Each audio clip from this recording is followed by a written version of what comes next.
How to train your wife video 2. Please look at the first video to look at the pitfalls to what you should be avoiding. And in this video, I'm going to show you how you can best support the person in our situation. It's Karen, my wife, during her goals and put her forward, her needs forward first over your own needs. Do that again. Okay. How to train your wife video number 2.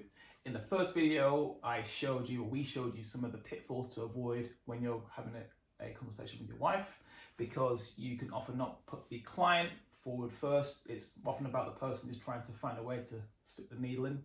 And now we'll show you how to do a consultation which is purely about Karen. Smile more. Okay, right. It's a minute. Yeah? Yeah, it's that's a minute. good. Right? How to train your wife video number 2. In the first video, we showed you the pitfalls of what not to do, but now I'm going to show you a better consultation on how you put the client's need above your own needs, which is, yeah, but you're having a go at me because the washing hasn't been done. Right, so Karen, how are you today? Yeah, I'm all right. I'm okay today. Yeah? A bit tired. Yeah? I'm okay. Yeah, well, good you made it. You know, you've had a lot on this week, so it's good that you could actually get to make some time to put yourself forward and actually, get to the bottom of what's going on. So what is going on right now? Well, I used to really enjoy strength training and training with weights, but I haven't got a gym membership anymore because I stopped it during COVID, and I don't really trust going back there anymore. I've always found it quite hard to train with weights at home because there's just so much else to do. But I've got to the point with my body where I feel I'm in quite a lot of pain through my neck and shoulders and my hips, and I just feel really, really stiff. So, and also I've just lost a lot of muscle mass. Don't feel good about the shape of my body. I don't feel like my body is strong at the moment, so I need some help with that. Okay. And when you say your body doesn't feel strong at the moment, was there a time in particular where you felt strong? Oh yeah. I mean, I'm just thinking, well, I suppose when I did a triathlon, I was training for a triathlon. I felt really strong and fit then. I loved that feeling. Before we fell pregnant with Naomi, I'd got back into a good strength program there, and I felt strong. I think for me, feeling strong is when I can really comfortably lift, 60 kilo deadlifts, that kind of thing. I've got a regular sort of 3 times a week strength and conditioning program. That's when I feel strong.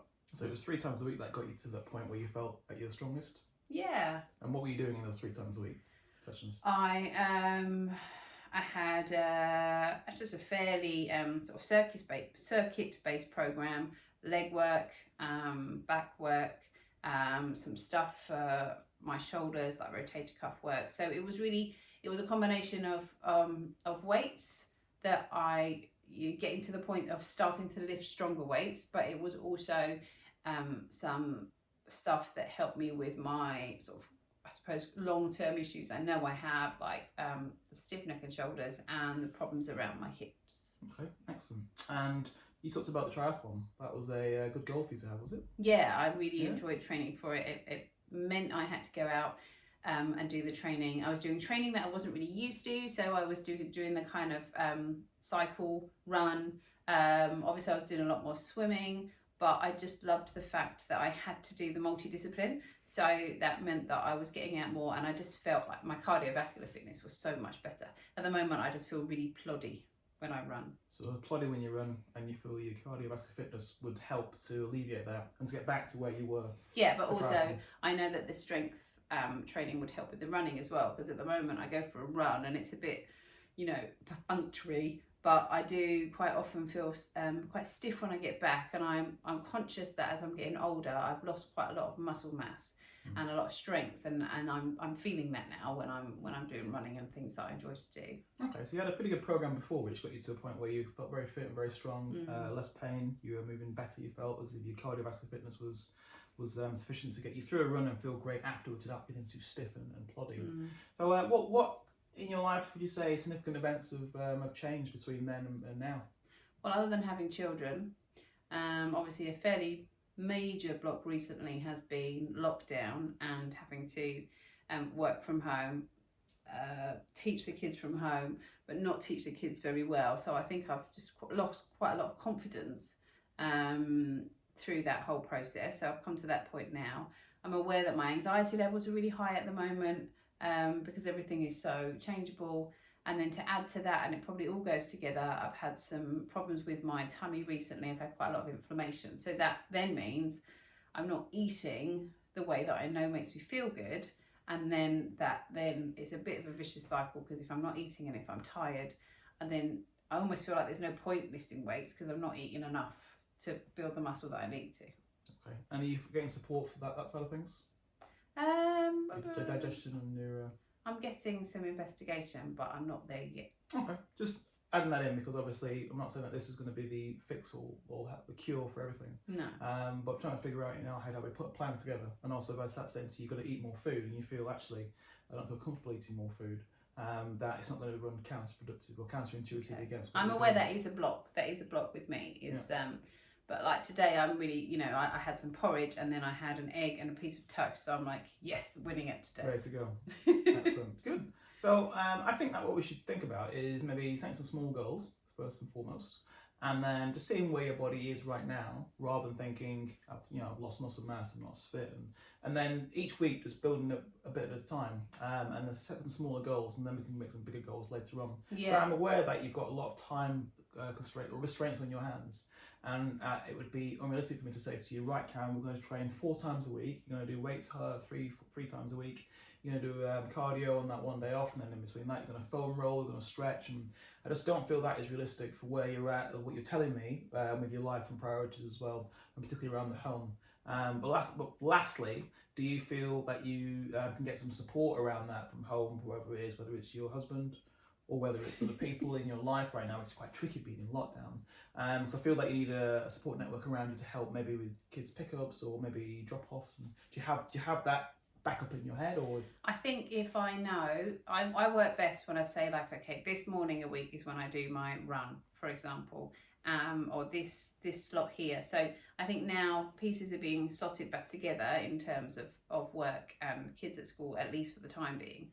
If I have moments in the week where I can say, right, okay, I need for you to go and do like maybe the ballet run, so that I can at this point do my weights. And I think that works best for me, is just saying, right, this is the time that I do it. Otherwise, it just gets pushed to the bottom of the list.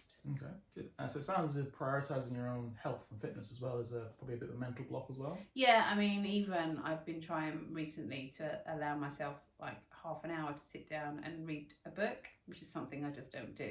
And I even find that is sort of squeezed to 15 minutes and I have to really talk myself into it. So yeah, absolutely. That time to just have a bit of free thinking, sit down and just get a bit of headspace is something I really struggle with.